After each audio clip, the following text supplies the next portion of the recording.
And a very happy Tuesday to you at 12:07 in the West. It's the John Phillips Show. Mr. Randy Wang's in Culver City. John, this AI thing is getting scarier and scarier by the day.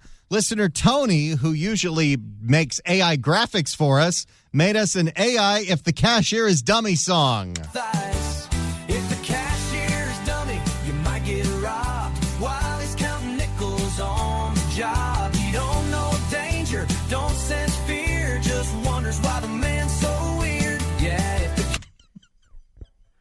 Imagine tuning in to the CMT Awards or CMA Awards, and you're looking at all the big country stars, all the people you've been hearing on the radio and line dancing to for decades.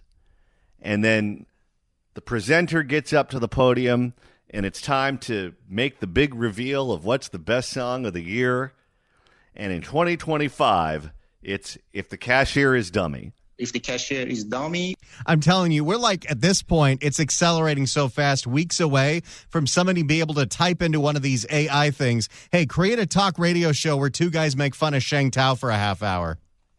Oh, I'm sure AI can do that. Absolutely. Absolutely. Probably a lot better than us. We're going to lock in that next contract. We're trying. 800-222-5222 is the telephone number, 1-800-222-5222. So before we get to the top story of the day, I have to tell a personal story. Earlier today, I was getting my hair cut, and I was making small talk with the guy who cuts my hair, who's been doing it for many years. And he said, "Oh, John, I've got a horrible story to tell you." And I said, "Oh, yeah? What's that?" And he said, "So there's this person whose hair I've been cutting for years who moved here from Las Vegas, Nevada. And when he lived in Las Vegas, Nevada, he worked at the Mandalay Bay, and his shift was going on when the shooting took place. And the guy was totally traumatized. Being there for that massacre was more than this man could take, and I guess his nerves were shot. And he decided at that moment in time, it was time for him to call it quits and leave the big city lights of Las Vegas, Nevada for a simpler life in the Coachella Valley of California, because he couldn't take the possibility of being there for another attack like that. And he figured if he lived in a laid-back retirement community, that all of those days were behind him, and he could focus on healing, he could focus on meditation, he could focus on getting healthy. So fine. He buys a place near downtown Palm Springs, and paradise is here. The world is his oyster. He's sleeping well. He's going to therapy. He's got a dog that keeps him calm. He's doing all of the things that they told him to do, and the guy was finally starting to get better. And then a couple of weeks ago, as he does on most mornings, he was in his backyard by the pool enjoying a cup of coffee. And that's when the bomb went off in downtown Palm Springs. And apparently the blast was so severe that this guy, who wasn't really anywhere near where it happened, many blocks away, got blown into the pool. All of his windows were blown out, and he's back to square one.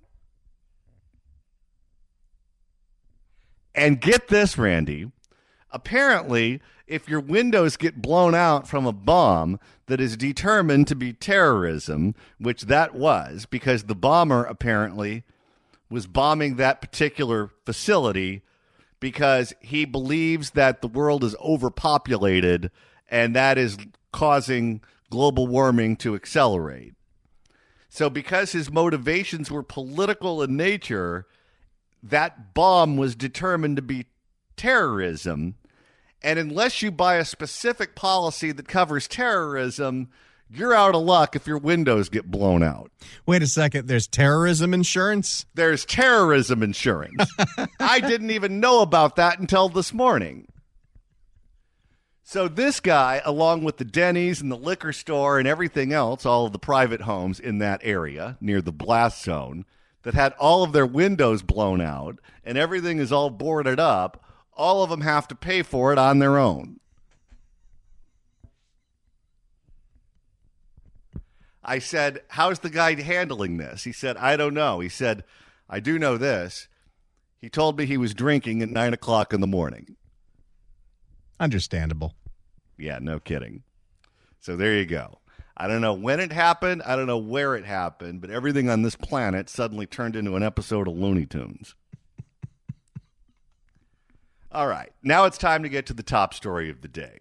And that story is that gasoline prices in the state of California could be jacked up by as much as 65 cents, Randy, in the month of July. That's because July 1st, not only does the typical increase in the gas tax go up, but California Air Resources Board's long-awaited update to the low-carbon fuel standards go into effect July 1st. And if you remember, this was the thing that they weren't sure how much it was going to cost. It could have been 60 cents, 70 cents. Then they said, we don't know what it's going to cost. And it's not even necessarily that they're making it so the fuel has to be cleaner. What they're doing is they're increasing how much it costs to do cap and trade. So, they can spend more money on high-speed rail. Oh, yes. The never-ending hangover of cap and trade rears its ugly head yet again. And it couldn't happen at a worse time because gasoline prices in the state of California are already the highest in the nation. You cross the border into Nevada, you cross the border into Arizona, and suddenly gas becomes a whole lot cheaper. You go to other states like Texas, and gas is something like half the cost of what it is here. In New Mexico last week, $2.79. And this is the perfect crime for the state legislature because they're going to say, well, this is CARB that is raising your gasoline prices. It has nothing to do with us. Don't blame us. And Gavin Newsom will use his website and his Twitter profile to say, it is misinformation to say that I'm raising the cost of gasoline. That's not true. And because most of these people don't have to worry about getting voted out of office, in Newsom's case, he's termed out. In other cases, they represent such safe districts that there's no way a Republican could ever beat them. It's an annoyance, but it's not something that is a threat to their political viability. With the exception of a handful of Democrats who do represent purple districts who are definitely feeling the heat.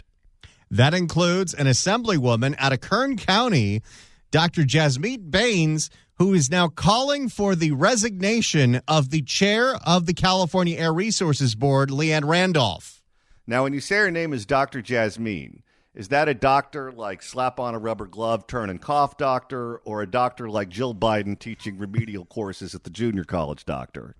All right, now I have to look up what exactly she's a doctor of. Oh, boy, let's see. How about social welfare? No, she was a resident physician at Clinica Sierra Vista in Bakersfield. So she's an actual doctor. All right. What do you know? We actually have one. All right. Let's hear what this assemblywoman has to say. Here is a report from ABC 23 in Kern County. I'm Avery Elowit, your neighborhood reporter. Dr. Jasmeet Bains, the 35th District Assemblywoman, released a statement demanding the resignation of the chair for the California Air Resources Board. The average price for gas is about $4.80 per gallon, with Bakersfield about 10 cents less. This, according to AAA. And Dr. Jasmeet Bains, the 35th District Assemblywoman representing Kern County, claims that Leanne Randolph, the chair for the California... I think it might be Leanne, but you know what? Let's go with Leanne. Well, if she told us she didn't know what the cost increase would be, then she's definitely Leanne. That Leanne Randolph, the chair for the California Air Resources Board, or CARB, plays a big role in gas prices. There was a recent hearing where members of CARB were testifying about this increase and about all the other nonsense that they want to do. And they were asked, do you consider gas prices when you make these rules? And they said, no, we don't. I love that her name is Leanne, and the board that she works for is something that makes us all fat. The CARB director directly admitted and stated that they do no analysis of the impact of their policies on gas prices. Of course not, because that's the design. Yes, they want us out of cars and they want us on those murder trains. I was shocked when I heard those words. On Wednesday, May 28th, the Assembly Utilities and Energy Committee hosted its meeting. David Alvarez, the Assembly member for District 80, asked Randolph, how are we identifying the consumer costs to the regulations that are coming through CARB? Which she responded, in part, pursuant to the Administrative Procedures Act and the requirements, we do an economic analysis. That economic analysis does not identify specific costs to specific consumers. They don't care what the cost is to consumers when gas prices go up 60 cents overnight a month from now. I love the fact that that's not even regarded as being somewhat relevant. And then it'll be just in time for Gavin Newsom to once again say, big oil is screwing you. I'm sick and tired of being screwed. If you look at this and think it's big oil that's screwing you, you're remedial and belong in one of Dr. Jill Biden's classes. Let's not forget that in Gavin Newsom's May revised budget, it's Gavin Newsom that wants to extend cap and trade for another 20 years beyond its original expiration date of 2030 to give a whole bunch more money to the non-existent high-speed rail. They've used cap and trade money, which is part of the reason why the gas prices are going to go up so much, to give out vouchers for e-bikes and a whole bunch of other stuff that does not take cars off the road or clean the air. And here is a question that he does not have an answer to. If collusion by the oil companies is the reason that gas is so high, why is it under $3 a gallon in Texas? Because that's a big state too. Why would you leave all of that money on the table if you don't have to? Partly because there are a lot of variables involved in that. And so a lot of the rules that we pass, we are focused on public health. And so how's that working out? Public health? You want to put people on murder trains and you consider that healthy? Yeah. Here's an idea. Let's tax people into oblivion and then put them on trains where everyone around them is doing meth and sharpening their knives, getting ready to stab them right in the throat. Well, and let's not forget, all of the emissions reductions that CARB has claimed that they've put forth in cap and trade for the last 20 years have been completely wiped out in just the last few years of wildfires. Yeah. And again, to be clear, this money will be going to the bullet train. Yes. Which means it's going to a pie-in-the-sky project that will never be completed. Focused on public health. And so what we end up doing is looking at what the cost to implement the regulation would be, but we also look at what the public health savings would be as a result. And what has the public health savings been for any of this nonsense? Zippo. You got to remember, it was the original intention of the Obama administration to say, Jerry Brown, when you're building that high-speed train, you start in Fresno because Fresno has too much asthma. Well, guess what? Fresno still has the same amount of asthma they have now that they had when they started building that train. None of what they're doing makes any sense at all to any reasonable person. Alvarez follows up with, You calculate important impacts to health and the decreased costs and health disparities that exist in communities like the ones I represent, but you don't identify the cost to consumers. to which Randolph confirms. Correct. We don't analyze like a retail cost of, because we do analyze what the cost of compliance and what the entities covered by the regulation, what we anticipate their costs would be. What we don't do is take the next step to try to extrapolate how that cost would flow through. Boy, this woman really reminds me of Ferrer. Oh, yeah. She has the same communication skills. Extrapolate how that cost would flow through to the consumer, because in many instances, that would be speculative. 23 ABC. Okay, think about this for a second. They're going after solar panels because they say it's not equitable, because rich white people can afford solar panels and no one else can. And because of that, there are racial disparities, and we have to get rid of all the goodies that we're giving out to people who purchase solar. Apply that same logic to transportation. If you are in a white-collar profession, if you are an attorney, if you are a consultant, if you're an accountant, if you're someone who does something that requires a college degree, you are more likely to be able to work from home and not have to commute to a work site than you are if you're in a blue-collar profession. If you're a gardener, if you're a pool guy, if you work in construction, you can't work from home. You have to get in your car and you have to go to the work site to perform your duties. Those are the people that you're punishing. And if you break it down by race, which that's the only thing that they seem to care about up there, then how much do you want to bet it works out just about the same way that solar panels do? 23 ABC reached out to CARB for a comment. Lindsay Buckley, spokesperson for CARB, emailed us a statement saying, in part, quote, "The attacks on the chair's comments lack context. No, that was the full context. We played her in her own words. To be clear, CARB does analyze the overall cost to consumers. The chair specified and clarified again later in the hearing that CARB follows the full letter of the law and prepares a regulatory impact assessment for all major regulations." And then they go forward with it anyway because nobody in elected office can be blamed for it because, oh no, CARB did it. Yep, they'll say it's misinformation if you accuse them of raising the cost of gasoline. Well, there you go. It doesn't look like there's going to be anybody who's going to be able to stop gasoline going up a whole bunch in less than a month. If you'd like to email the show, you can do so at johnnydon'tlikeshow@gmail.com. That's johnnydon'tlikeshow@gmail.com.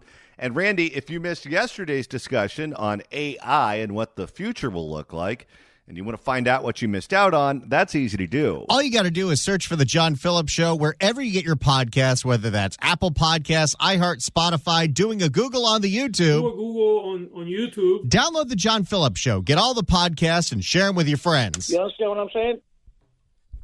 Oh, that call. If you missed that, definitely check it out. Well, gasoline is expected to increase by as much as 65 cents a gallon starting on July the 1st.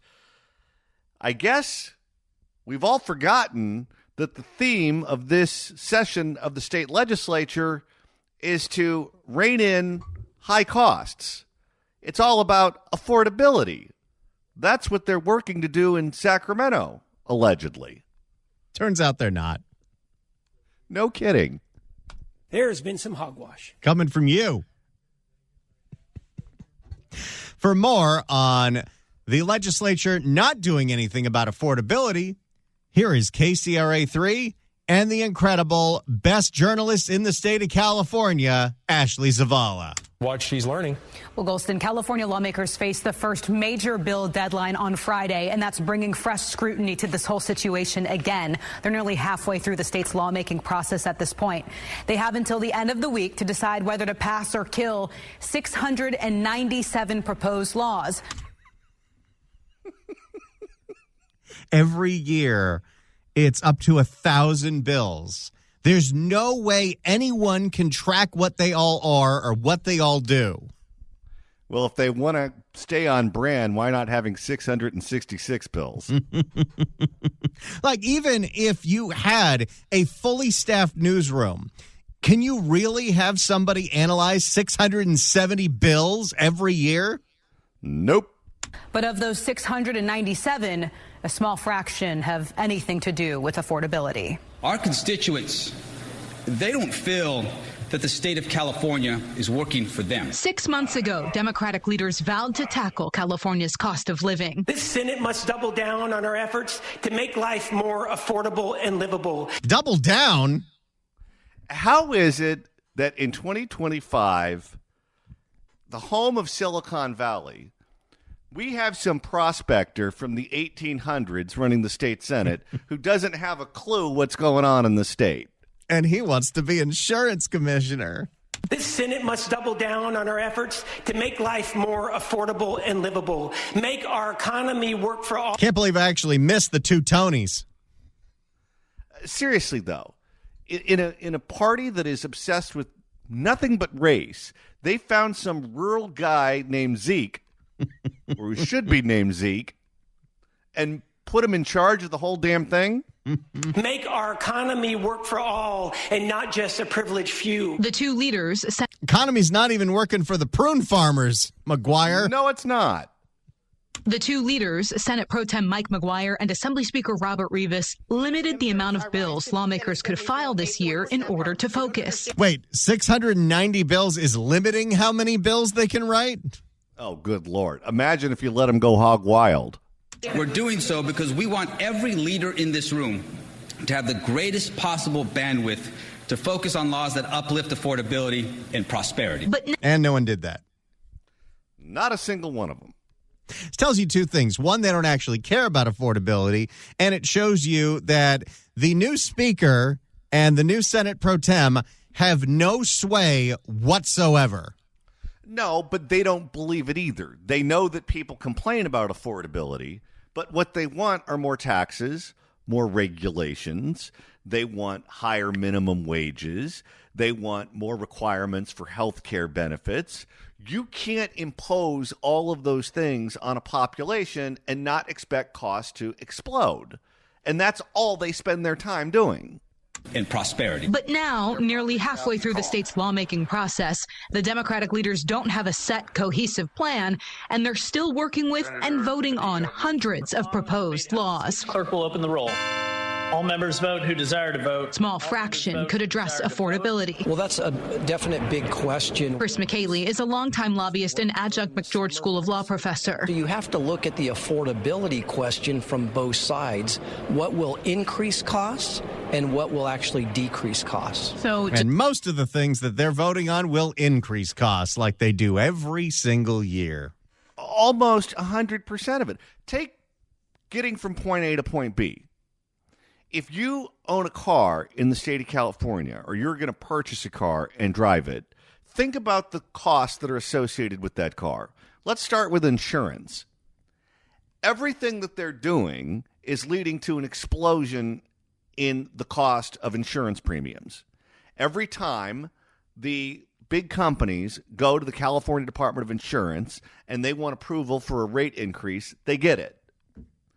And when they get one, they turn around and they ask for a new one. Look at the cost of gasoline. It's going to go up 65 cents next month. Well, what did it go up last year? What did it go up the year before that? They continue to raise it. How about the vehicle license fee? You think they're going to cut that anytime soon? Of course not. How about parking? We're going to do a story later on about San Diego finding more ways to needle you and to nickel and dime you for more money to park your car. Everything associated with that process is going up because of their actions. So just in other words, with so many laws that could pass this year, I mean, Californians could actually be looking at greater costs in some cases. Is that fair to say? In some areas, we could see increased costs, and ultimately it is the consumer, the everyday Californian, who will ultimately bear responsibility for those costs, unfortunately. We as Republicans have pushed for, cost-cutting measures since day one, but a lot of our bills either didn't get a hearing, they didn't get out of committee. Republicans Monday launched a cost of living week to call this out. I think people are tired of talk. They want action. But Democrats, like the Assembly's powerful appropriations chair, say they're working on it, noting there are major proposals to stop lawsuits from slowing down desperately needed new housing. I think everyone... Oh, yeah, once again, instead of killing CEQA because it hasn't done a damn thing, we're going to exempt CEQA from the projects we want. You know what's funny is whenever you complain about something specific, the answer is always something nebulous. Well, we're working on it. I think every one of us understands the need on housing in particular, and we're committed to delivering on that this year. But on the cost of fuel and food? No. Their answer to the housing problem that we have in California is for more Section 8 housing. They want to take care of the people who don't pay the bills. How about taking care of the people who pay the bills? You know how you can make housing more affordable? Why don't you rein in the exploding insurance costs? Why don't you do something about that?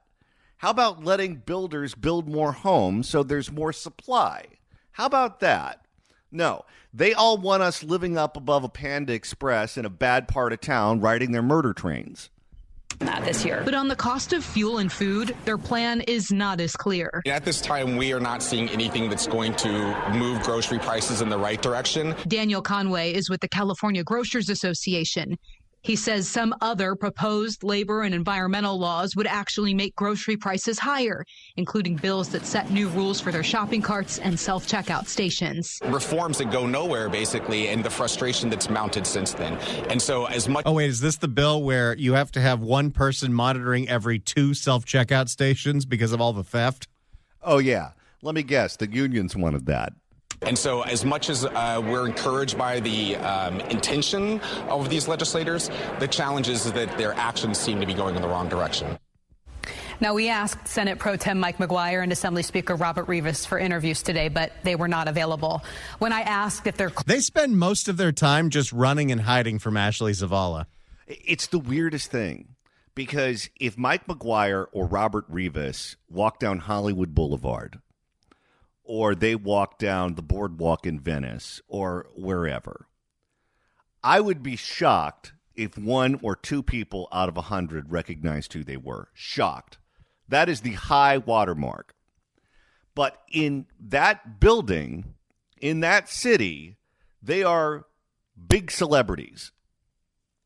In a tiny, finite social network, they are the biggest fish in the pond. Everywhere else, they're totally anonymous. But because they have this cognitive dissonance, they're unaware of that. They think that they're these big deal guys. And they have no clue that if the public was aware of who they were, they would regard them as buffoons. When I asked if they're close to a deal or a plan that could provide relief to Californians, instead of answering the question, they sent me a lengthy statement blasting President Trump and Republicans. Oh, boy. Okay, here's a specific question about something that's not working in California. Let's not answer the question and attack President Trump. That statement is on our website right now. We should note Republicans represent the super minority in California. They have hardly any say at the state capitol, and Democrats don't need any members of that party to pass anything in the state. Well, Ashley, I mean, is there any set timeline on when they could maybe have something in place when it comes to a plan? Yeah, Golston, that's not clear. The Assembly plans on having a series of committee hearings to dive into that affordability issue, but nothing is on. Session's almost over. It's summer. Daniel Conway with the Grocers Association actually pointed to the state budget and said he's hopeful once that's wrapped up by the end of June, then these conversations could pick back up. The final deadline, though, to pass new laws for the year here in California is September 12th. Back to you. All right, and they will have to own it, whatever happens. Thanks, Ashley. There you go. Yet another legislative session with nothing to help 40 million Californians, but a bunch of bills that make life harder. Sticking with the theme of affordability, or I guess I should say the lack thereof, here in the state of California, in San Diego, the council just voted to raise the parking fees. This is how they want to balance their budget, by screwing over anyone that wants to do anything in San Diego. For more, here's Fox 5. Well, San Diego City Council just approved a comprehensive update to parking regulations that could send parking prices soaring. This is part of the ongoing effort to shrink the massive deficit in front of... How about cutting spending? Of course they can't do that, but if they punish motorists, then they're being green, too. Every single major city budget in the state of California, let alone the state of California's budget, is near 50% higher than it was just 5 years ago. What are you spending all this money on? That's a good question. In front of the city, targeting parking prices for a second time this year. But as our Dan Plant reports, that plan is getting a good amount of pushback. Now that the politicians over at City Hall are desperate to raise more money, everything is a target these days, including the price of parking on city property. The price of a meter already doubled back in February from $1.25 to $2.50. And they're going to raise it again? Oh, yeah. And didn't some cities eliminate the free parking on Sundays and holidays, too? Oh, that's coming at San Diego. But yes, that was one of the ideas to deal with San Francisco's budget shortfall last year.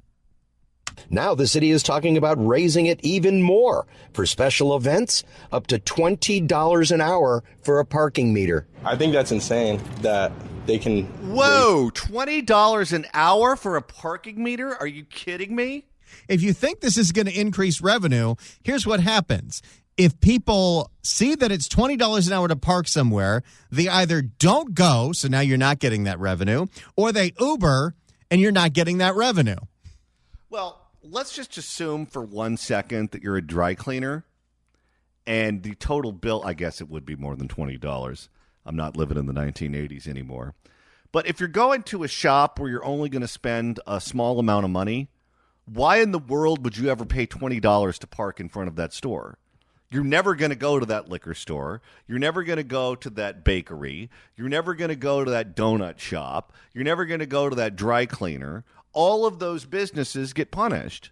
I think that's insane that they can raise the price even more, and it's already like inflated already enough. So I feel like that's crazy. Right now, the city of San Diego has just over 5,300 parking meters, mostly downtown Hillcrest and North Park. Every year, these meters raise millions for street and sidewalk maintenance.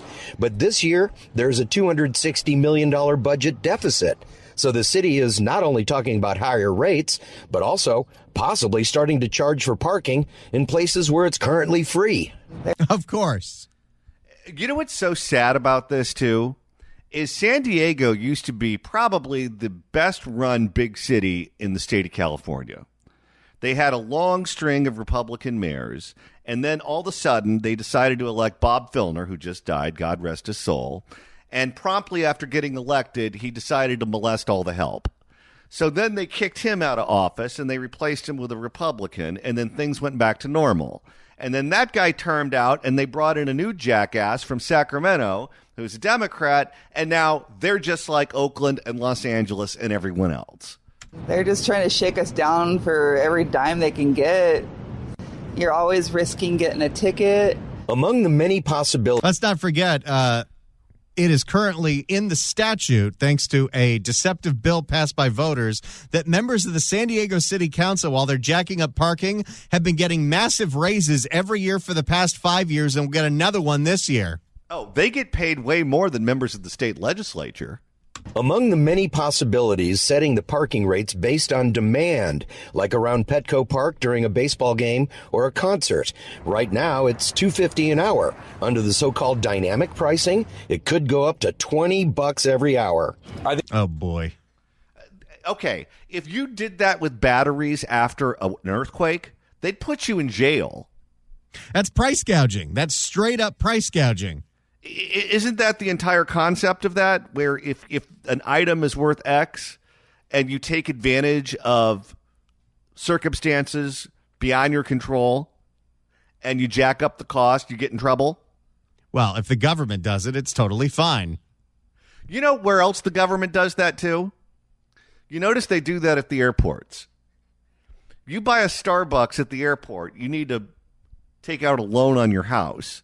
Well, you got to pay for that $30 an hour minimum wage.